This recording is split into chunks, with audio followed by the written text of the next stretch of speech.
Dragon Ball The Breakers, also known as DBZ DBD, as I like to call it. It's an asymmetrical game. It's 7v1.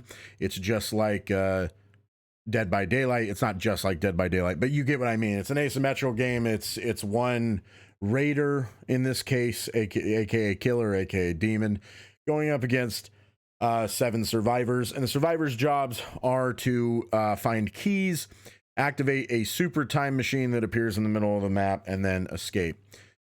There's 3 ways survivors can win, and they can either escape through the main super time machine, they can defeat the raider itself, or they get little like miniature time machines that spawn around the map that they can then jump into and teleport out of there.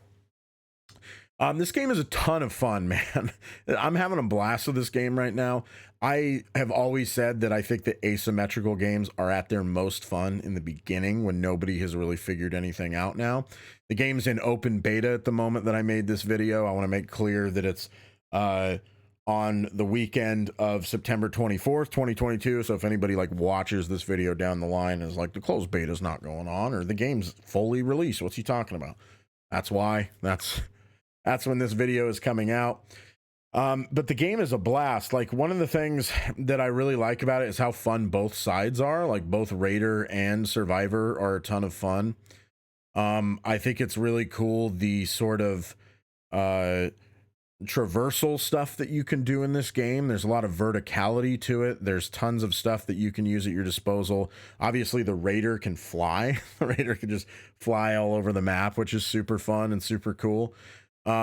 Survivors themselves have a ton of tools at their disposal that can fling themselves all over the map. And I really love how big the map is. It's one of the only asymmetrical games I've played that has a huge map, which is really fun and interesting. And then obviously the 7v1 concept is also really interesting. And then it's got the Dragon Ball Z combat to it, which is admittedly pretty clunky, but I don't think it's really designed to be like the main draw of the game. I think for the most part, you kind of want to go around and, collect keys, collect items and that stuff, and not really like just go and immediately fight the Raider, which is also why the Raider is so much more powerful than survivors when they are on equal or lesser footing. So the game is really fun right now. I can't speak to the balance of it. I know some people, because I just made 2 videos on Evil Dead that discussed balance of that game. Some people might be expecting me to discuss the balance of this game. I don't know yet. It's too early to tell.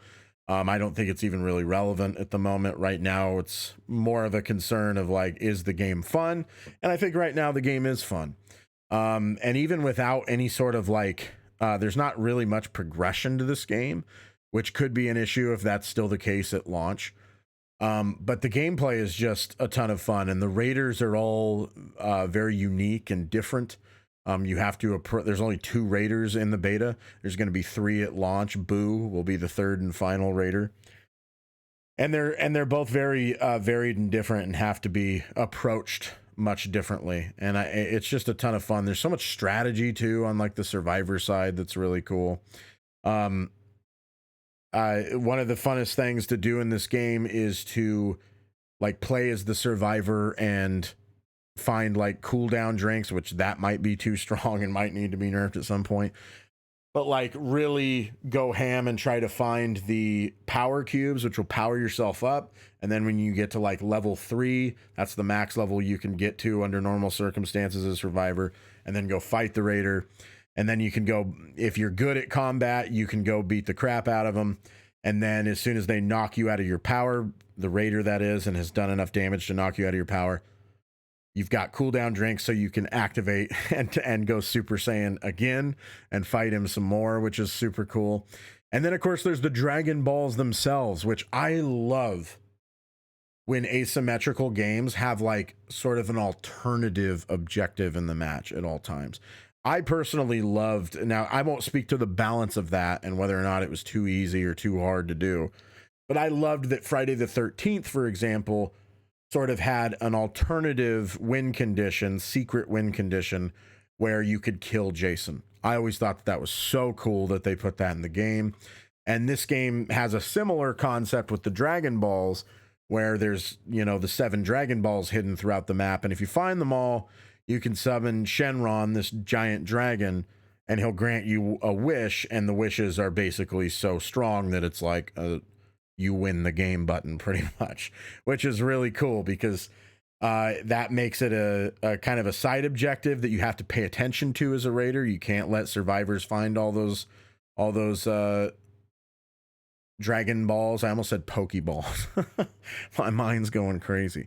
So you can't let them find all those Dragon Balls, certainly.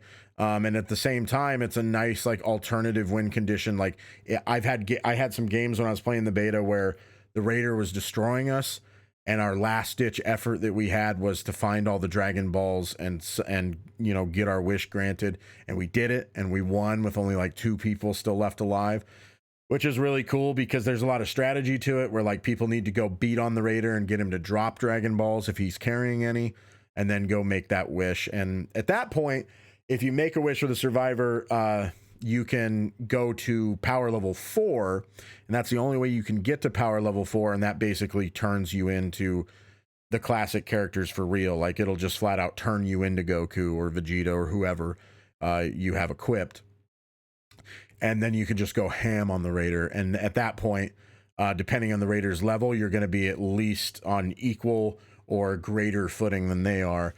And I think that's when the game is at its most fun, is when you get to go one-on-one with the raider when you're level 4. It's really, really cool. And the raider feels so powerful, which I know a lot of people who play the power role in asymmetrical games are concerned about. The raider feels super strong. You never feel like you're going to get bullied or anything, at least not yet. Maybe that'll be an issue in the future. I don't know. But as it is right now, the raider does feel super strong. And then survivors feel like it doesn't have the same issues that like Evil Dead has.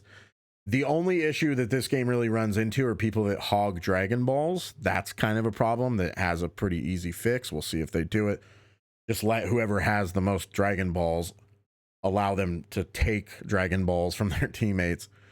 So we'll see if they add anything like that. But that's really the only thing I can think of. Like, it seems like it's so easy to complete your objective and work towards your goal in this game and not have like dumb people that don't do what they're supposed to in this game versus like Evil Dead. It feels like it's just easier for dumb people to accomplish their tasks in this game. Whereas Evil Dead, it seems like it's rocket science to some people and they just run off on their own. I see a fairly significant percentage of that in Evil Dead versus this game, where very rarely do I see people who act that way. It seems like everyone has a pretty firm grasp of what they're doing, which is really, really nice. So this game is a ton of fun. I really suggest you try it. I don't know if I'm going to be making videos on this game or not yet on the YouTube channel. Let me know if you watch this video, if you'd like to see videos on this game when it fully releases, because it is another asymmetrical game, and I am going to cover other asymmetrical games on this channel.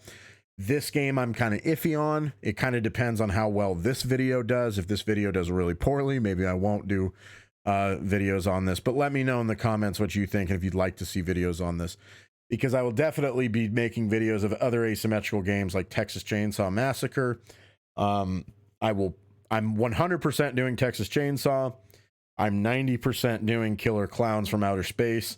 The 10% where I might not do it comes from, I've heard rumor that there's going to be like some AI involved, that it's not going to be purely PvP, that it's going to be like PvPvE, like PvEVE, you know, something weird. If it's something weird like that, I might not cover it, but assuming nothing weird like that's going on, I will almost certainly cover it. And then the Ghostbusters game, which is also going to be an asymmetrical game, Ghostbusters Spirits Unleashed. That one I'm iffy on covering. I'm about 50-50 on that. I don't know if it's like horror oriented enough to attract people who like Evil Dead the game, but it is an asymmetrical game, so maybe we'll see what happens. But let me know what you think about this game. Let me know if you tried it, if you liked it, and all that stuff, and subscribe and like the video. I'd really appreciate it, and I'll see you guys in the next one. Thank you for watching, as always.